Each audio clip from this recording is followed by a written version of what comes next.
bien, pour continuer dans le thème de l'Erasmus Days et de la classe Erasmus, qui est leur thème donc principal, Our Common Future, qui est le thème environnemental.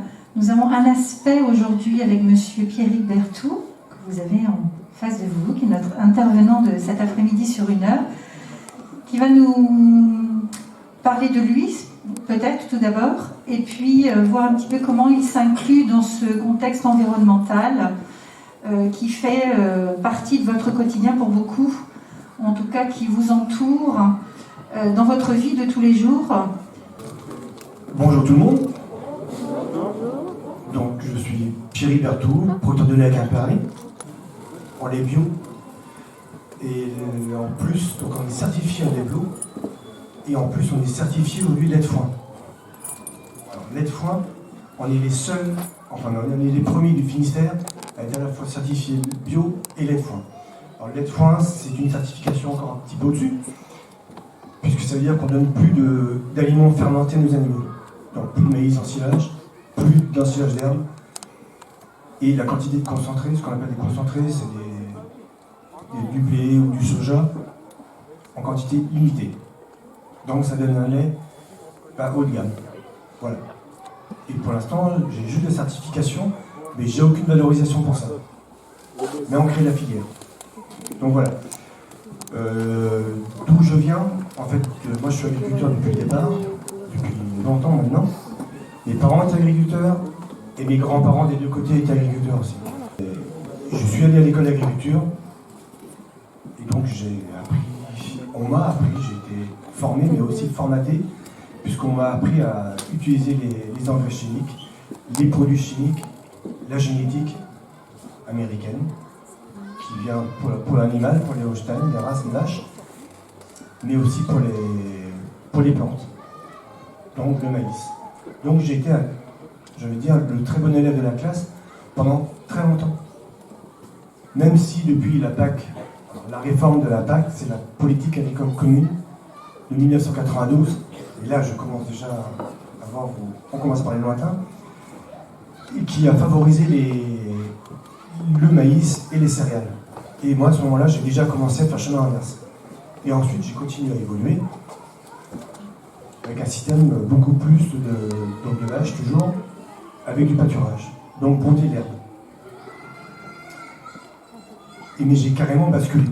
Quand en 2009, on a subi une crise laitière terrible.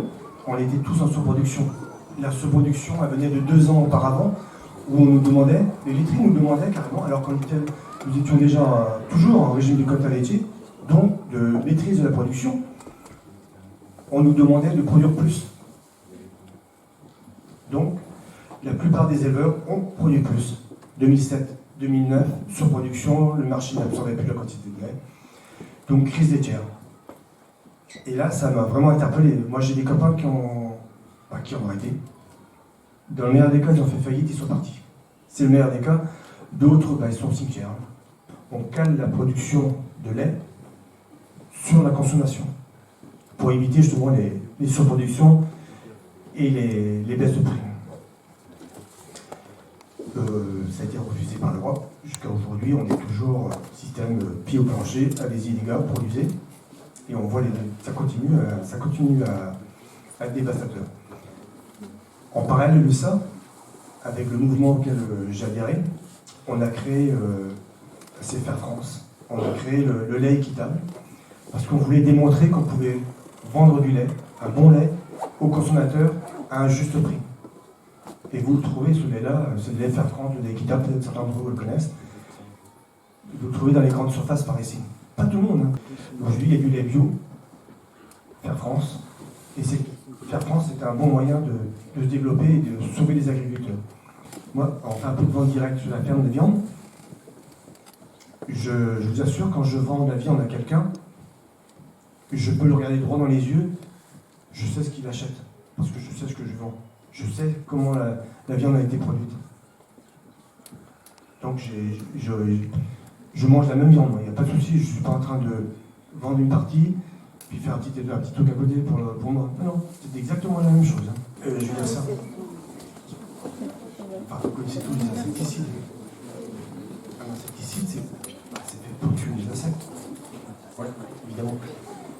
Mais en fait, il faut savoir que, enfin, moi j'en peux plus, mais on m'a demandé de faire des produits, dépendent des insecticides sur les champs de céréales. Mais il faut savoir que lorsqu'on met un produit de traitement sur le champ, il n'y a que 20 à 30% du produit épandu qui va sur la culture. Les 70 à 80% épandus restants, ça part dans l'air, dans l'eau, puis tout autour. Il y a le vent, l'eau, et ça se retrouve bien quelque part. Donc ça finit dans les rivières, ça finit partout, ça ne devrait pas l'être. Donc c'est une des conséquences.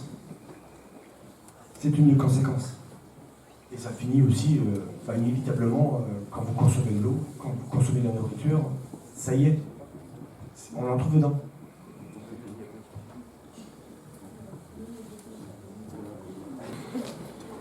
Alors ça, c'est intéressant.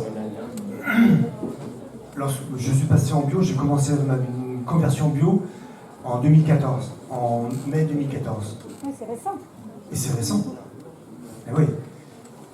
Et je me suis retrouvé dans ce qu'on appelle un repas de cumin, parce que c'est la coopérative d'achat de matériel en commun, en 2014.